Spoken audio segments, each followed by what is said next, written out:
법인 파산 대충격이라. 이러다 정말 다 죽어. 이거 여러분 현실입니다. 일단 이것을 보시죠. 전년 대비 법인 파산 신청 건수 증가율입니다. 54%나 늘어났습니다. 아니 이게 줄어들어도 못한데 이게 늘어난다는 것, 와 충격입니다. 그것도 54%가 늘어났다? 대충격이죠. 대충격이죠. 그만큼 말입니다. 법인이라고 하면 소기업, 중기업, 중견기업, 대기업도 포함이 되어 있다는 뜻이에요. 여기가 전년 대비해서 54% 파산이 더 많이 일어난다는 이야기예요. 실제로도 보세요, 여러분. 실제로도. 대충격입니다. 2016년에 1년에 말입니다. 법인 파산 신청 건수가 740건. 2023년 1월에서 8월까지 1034건. 진짜 작년 대비해 보면 8월 달에 652건에 54% 폭증. 아이고 장난 아니다. 진짜 장난 아니죠. 이게 말입니다. 작년 12월 보세요. 작년에 보세요. 작년에 1004개가 파산 신청을 했습니다. 올해 1034개예요. 작년을 넘어섰습니다. 2021년에 955개입니다. 올해 1034개입니다. 2021년도 넘어섰고요. 2022년 진짜 어렵다고 이야기할 때 그때가 1069개였거든요. 그런데 지금 1034개. 이제 조만간 말입니다. 2020년도 넘어서겠어요. 이 정도면 여러분 이러다 정말 다 죽어란 말 틀린 말 아니죠. 틀린 말 아닙니다. 제가 여러분들에게 계속 말씀드리는 게 윤석열 정부가 시장을 잘못 읽고 있는 것 아닌가. 그 이야기 제가 많이 하잖아요. 지금 법인 파산이 이 정도로 일어난다는 것은 기업이 줄줄이 망하고 있다는 뜻이에요. 줄폐업하고 있다는 뜻이에요. 기업이 줄폐업하면 이러다 정말 다 죽으라는 말이 틀린 말이 아닙니다. 우리나라는 제조 중심의 국가예요. 수출이 잘 돼야 먹고 사는 나라란 말입니다.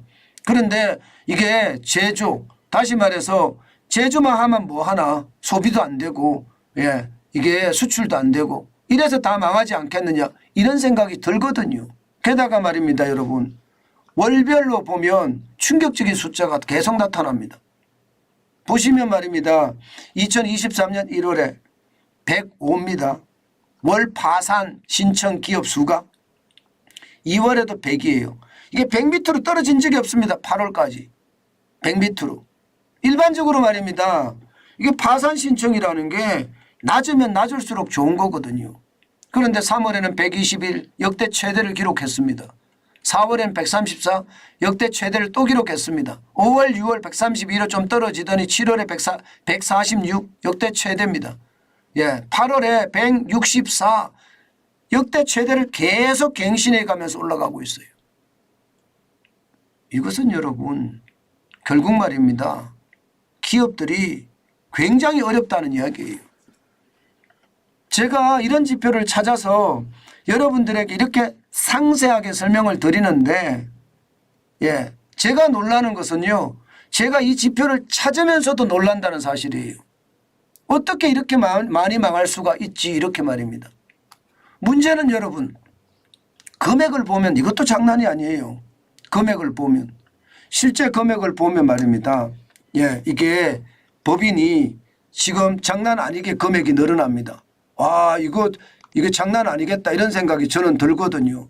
법인이 이렇게까지 파산을 많이 하면요. 자 그러면 정부가 어떻게 해야 될까요? 정부가 지금 이렇게 왜 파산을 하는지 정확한 원인 진단을 해야 되잖아요. 정확한 원인 진단. 아니 생각을 해보세요. 법인 파산이 역대 최고 신기록을 기록하고 있는데 여기에 대한 정확한 진단이 없이 시장을 위한 정책을 편다면 그 정책은 제가 봐서는 말도 안 되는 정책이 될 거라고 봐요. 그런데 제가 놀라는 것은요. 법인들이 이렇게까지 많이 망하는데 시장에 대한 정확한 진단이 저는 안 되고 있다고 보는 겁니다. 지금 정부 사이드에서는요.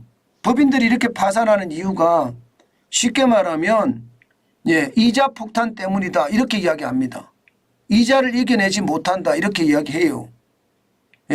지금 7월에 기업 원화대출 연체율을 보면 0.41이거든요. 굉장히 높죠. 굉장히 높습니다. 적지 않습니다. 그래서 기업이 이자 폭탄을 맞았다 이런 뜻이거든요. 과연 그럴까요? 그러면서 말입니다. 좀 더 확대를 해보면 지금 중소기업이 더 위험하다. 0.49니까 대기업은 0.12고 전체는 0.41이고 그러니까 중소기업이 지금 굉장히 위험하다 이렇게 이야기할 수 있는 지표가 이렇게 나온 것은 사실이죠. 그런데 저는 여기서 느끼는 감정은 그래요. 2022년 7월부터 2023년 7월까지 1년 동안 금리가 뭐 중소기업 같은 경우 0.27에서 연체율이 0.27에서 0.49까지 올라갔다.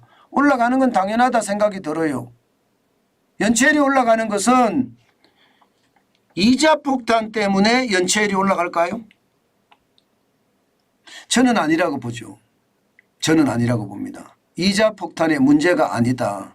결국은 기업 입장으로 돌아가 보면 이자는 물론 파산을 하는 요소 중에 아주 작은 요소는 될 수 있으나 큰 요소는 아니다. 기업들은 다 그렇게 이야기합니다. 그러면 큰 요소가 뭐냐? 가장 큰 요소는요. 저는 뭐니 해도요. 현재까지 보면 이 최저임금이라고 이야기할 수 있을 것 같아요. 최저임금. 지금 최저임금이 2016년부터 보면 얼마나 올랐습니까? 지금 2018년에는 16.4%가 올랐고요. 2019년에 10.9%가 올랐습니다. 문재인 정부 동안만 41.6%가 올랐거든요. 그러면 최저임금 때문에 기업들은 어떻게 돼요? 기업들은 결국은 말입니다. 사람을 못 뽑아요. 뽑으면 좋겠는데 못 뽑아요. 그러니까 비용이 굉장히 많이 나가는 거 비용이. 그런데 이게 수출이 잘 되거나 소비가 잘 되면 그나마 버틸 수는 있어요. 최저임금이 올라가더라도. 문제는 경기가 하강 곡선. 여기에 수출이든 소비든 다 규모가 쪼그라들고 있는 상태잖아요. 이런 상태에서 최저임금까지가 문제가 되니까 이건 큰 문제가 된다고 보거든요. 저는 더 큰 문제는요. 최저임금보다 더 큰 문제는 주 52시간제라고 생각합니다. 주당 근로시간을 개편을 했잖아. 68시간을 어느 사이에 주 52시간제로 바꿨어요. 지금 보시면 16시간이 날아갔어요. 16시간이. 어느 순간에. 주당 16시간이 날아갔어요. 이러면 여러분 이게 기업이 버틸 수 있을까요? 글쎄요. 저는 기업이 버티기가 굉장히 어렵다고 봅니다. 과거 주 68시간일 때는요. 평일을 하루 8시간 기준으로 40시간. 그다음에 평일 연장 근무하는 거죠. 12시간. 그다음에 주말, 휴일, 공휴일 이것도 휴일 근로를 할 수 있거든요. 16시간. 이렇게 시간을 자유롭게 쓰게끔 해놨는데 이거 갑자기 줄였어요. 평일은 그대로 했지만 연장 근로를 주말, 주중 다 합쳐서 12시간만 해라.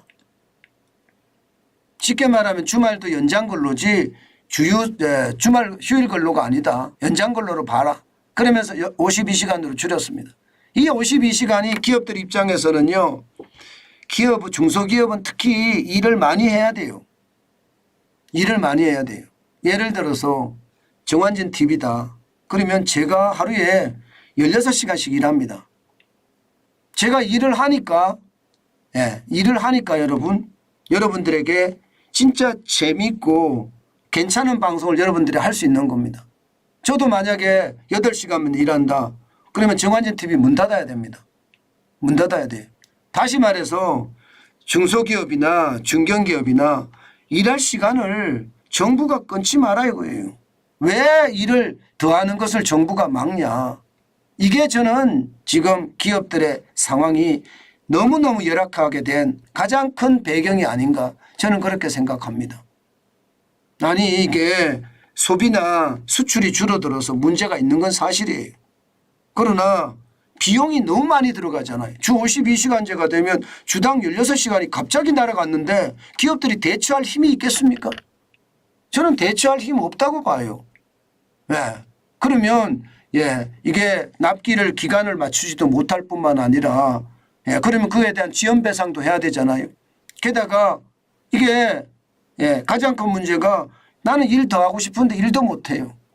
그러면 이러다 정말 다 죽으란 이야기가 사장도 힘들어지고 직원도 힘들어지고 지금 그 이야기예요. 그러니 파산의 원인 파산이 엄청나게 일어나고 있는데 이 파산의 원인을 정확히 판단한 다음에 정부가 그 파산의 원인에 맞는 처방이라는 게 정책 아니겠습니까? 저는 정책을 써야 된다고 생각합니다. 윤석열 정부가 바로 이 부분을 너무 못하는 거예요. 기업들의 애로사항 들어준다고 이야기는 하지만 사실 어떤 애로사항을 들어주는지 모르겠다. 저는 그런 생각이 들 정도입니다. 그 정도로 말입니다. 기업이 어려워하는데도 나 몰라라 하는 것은 혹시 아닌가. 그런 생각도 요즘은 진짜 많이 합니다. 분명한 것은요. 야당이 워낙 거대하기 때문에 이게 힘들다. 그런 말을 많이 하는데 글쎄요. 저는 야당이 아무리 거대해도요. 여론에 어떤 앞장서지는 못한다고 생각해요. 그러면 내가 노력하는 모습을 많이 보이는 것 그것이 더 중요한데 저는 노동 현장에 노동개혁한다고 이야기는 들었습니다마는 노동개혁 뭘 하고 있죠? 노동개혁 뭘 하고 있나요? 지금 놀고 있는 거 아닌가요? 아니 이정식인가요? 고용노동부 장관이? 아니 뭘 하는지 모르겠어요. 솔직히. 지금 현안이 뭔지 그 현안에 대한 판단은 어떻게 하고 있는지 잘 모르겠다니까요. 중요한 것은 현안에 대한 판단이잖아요. 그리고 그 현안을 어떻게 헤쳐 나갈 것인가인데 나는 손에 피 안 묻히겠다. 그런 뜻이 있나요? 저는 그런 뜻이 있는 것 같기도 해요. 그것은 여러분 결국 그 피는 누가 묻히느냐? 국민들이 다 뒤집었습니다. 저는 그래서 정부가 현장을 정확히 꿰뚫어 보고 거기에 필요한 정책을 펴는 것이 정부의 역할이다. 그게 국민의 생명과 재산을 보호하는 거다. 저는 그렇게 생각합니다. 저는 그것만이 우리 경제가 더 좋아질 수 있는 길을 찾는 길이 아닐까. 저는 그렇게 지독하게 생각합니다. 지금 정환진 TV를 보시는 분이 계시다면 정책을 결정하시는 분 말입니다. 그런 분이 계시다면 제 이야기를 꼭 한 번 더 들어주시면 어떨까 싶어요. 현장에 있는 사람들 진짜 어렵다고 이야기하거든요. 제가 직접 듣고 있고요. 그러니 지금 주 52시간 최저임금 심지어 중대재해기업처벌법까지 규제 이거 확 줄여주고요. 부담 확 줄여주는 거. 그래야지 우리 경제가 새롭게 르네상스를 만들지 않겠느냐. 이게 구조개혁이 아닌가. 저는 그렇게 생각해 봅니다.